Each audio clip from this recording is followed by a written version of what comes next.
মুর্শিদাবাদের রানীতলা থানার পদ্মার শাখা নদীর দুপাড়ের মাটি লুট রুখতে গিয়ে মাটি মাফিয়াদের হাতে আক্রান্ত হয়েছে পুলিশ। রানীতলার নির্মলচরের নির্জন ওই এলাকায় পুলিশ বুধবার বিকেলে হানা দিয়েছিল। সেই সময় মাটি মাফিয়ারা পুলিশের ওপর হামলা চালায় বলে অভিযোগ। দুষ্কৃতীদের আক্রমণে সুজাউদ্দিন ও মানস মণ্ডল নামের দুই পুলিশ আধিকারিক এবং দুজন সিভিক ভলেন্টিয়ার জখম হন। তাদের হাসপাতালে ভর্তি করা হয়েছে। এই প্রসঙ্গে বৃহস্পতিবার বেলা ৩টে নাগাদ মুর্শিদাবাদ জেলা বিজেপির সাধারণ সম্পাদক লালটু দাসকে প্রশ্ন করা হলে তিনি কি জানিয়েছেন শুনে নেব তার বক্তব্য। সর্বত্র দখলদারি চলছে, সর্বত্র জমি মাফিয়া আজকে গোটা ঘুরে বেড়াচ্ছে। তৃণমূলের নামটাই তো এখন জমি মাফিয়া দালালের রাজ চলছে গোটা পশ্চিমবঙ্গ ব্যাপী। খালি রানীতলা দালা কেন, সব জায়গায় এক অবস্থা চলছে।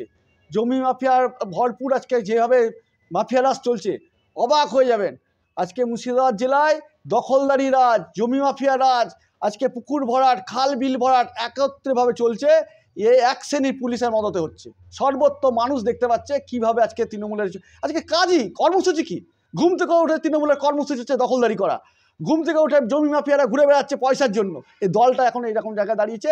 2026-এ বিসর্জন ছাড়া কোনো দরকার নেই। 2026-এর পর মানুষ দেখতে হবে প্রকৃত দল আসবে, মানুষ কাজ করবে।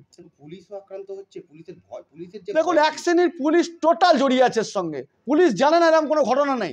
পুলিশ যদি না জানে এটা মানে মানুষ বিশ্বাসই করতে পারে না। এক শ্রেণীর পুলিশ এর সঙ্গে জড়িয়ে আছে এবং ব্যবসার সঙ্গে জড়িয়ে যাচ্ছে এক শ্রেণীর পুলিশ। আপনি খোঁজ নেন গা, দেখুন জমি দালালি থেকে আরম্ভ করে সব কিছু আজকে প্রমোটারি থেকে আরম্ভ করে এক শ্রেণীর পুলিশ জড়িয়ে যাচ্ছে এর জন্যই তো আজকে এরকম পুলিশের অবস্থা হচ্ছে। পুলিশ মার খাচ্ছে, সর্বত্র পুলিশ মার খাচ্ছে। সরকারই চলছে, এটা সরকার চলছে। সরকারের কিছু আছে, ল অ্যান্ড অর্ডার বলে কিছু আছে।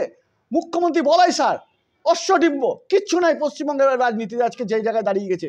একবারে পুরো দখলদারি রাজ চলছে গোটা পশ্চিমবঙ্গে। জমি মাফিয়া, বালি মাফিয়া, পাথর মাফিয়া আজকে যেভাবে দখলদারি চলছে মারাত্মক জায়গায় যাচ্ছে। এই জেলা মারাত্মক জায়গার পরিস্থিতি আছে আজকে দেখতে পাচ্ছেন। পরিষ্কার শুনে রাখুন, যতদিন তৃণমূল থাকবে এই রকমই অবস্থা হবে। আজকে পুলিশ মার খাবে, সিভিক মার খাবে, পুলিশকে কলার ধরে নিয়ে মারবে। আজকে দেখতে পাবেন দিনের পর দিন। এই দল 26-এ বিসর্জন হওয়ার পর মানুষ দেখতে হবে সঠিক সরকার আসছে।